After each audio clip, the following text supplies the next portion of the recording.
अर्थ भी जानते हैं। आपने लोक कल्याण की दृष्टि से मेरी जिज्ञासाओं का समन करते हुए बहुत से तंत्रों का उपदेश किया, यंत्रों का उपदेश किया, कामनाओं की पूर्ति के लिए मंत्रों का उपदेश किया, नाना प्रकार के स्तोत्र आपने बताए, योग यज्ञ व्रत तप सब कुछ आपने बताया। शनि की शांति के लिए इस पदार्थ का दान करो, राहु के लिए इसका दान करो, केतु के लिए इसका दान करो, आपने दान भी बहुत से बताए।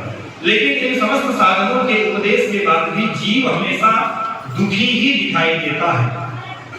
लौकिक कामनाओं के कारण कोई धनहीन है, कोई पुत्रहीन है, धन होने पर पुत्र होने पर भी शरीर में नाना प्रकार के रोग हैं, आदि व्याधि से युक्त है, मनोरथ नाना प्रकार के करता है, कोई मनोरथ उसके पूर्ण होते नहीं।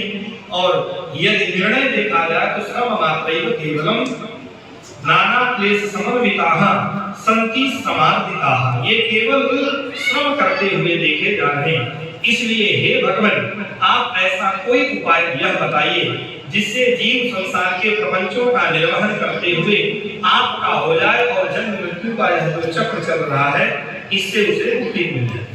भगवान शंकर बड़े प्रसन्न हुए और भगवती माता पार्वती जी की प्रशंसा करते हुए कह रहे हैं कि हे भगवती, पुण्य की साक्षात मेरे द्वारा हो रहा है, तो मैं नहीं करता तो पता नहीं क्या हो जाता। ये भाव आ जाए, कर्ता बने का अहंकार आ जाए, तो फिर सेवा में पद पद पर अपराध बना। जब में 10 अपराध, जब में 10 अपराध हैं और सेवा में 32 अपराध, कितने अपराध हैं? 32। तो 10 अपराधों से जो नाम करते हैं, जो नाम जप का विशेष लाभ होता है, और 32 सेवा अपराधों से बचकर जो सेवा करते हैं उनको सेवा का विशेष लाभ होता है। इसलिए सेवा का स्वरूप है रुचिले सुचि सेवा करे, सेवक कहिए सोए, तन मन धन अर्पण करे, रहे अपन को खोए, रहे अपन को खोए, जगे तब हरि गुण देवा, हनुमान के अवसर मिले जान लेवे सुचि देवा, संचित प्रिय प्रारब्ध कर्म सभे जान रुचि, भगवत रसिक अनन्य क्रिया त्यागे अपनी रुचि। इस मर्यादा से कोई सेवा करे तो सेवा का पूर्ण लाभ, सेवा से ही सब कुछ प्राप्त हो जाता है। पर सेवा के साथ साधन के प्रति उदासीन नहीं होना चाहिए। सेवा में भाव की वृद्धि हो, इसके लिए पूर्व प्रदत्त नियम अवश्य करना चाहिए।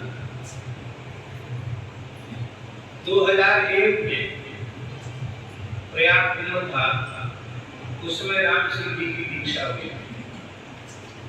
और ये बचपन में किसी महात्मा से दीक्षा के लिए आग्रह कर रहे थे, अच्छे महात्मा थे, पर उन्होंने इनको दीक्षा नहीं दी। इनको कहा कि तुम्हारा समय नहीं आया है, प्रयाग में तुम्हारी दीक्षा हो जाएगी। इस घटना के कितने वर्ष बाद फिर दीक्षा हुई? इस घटना के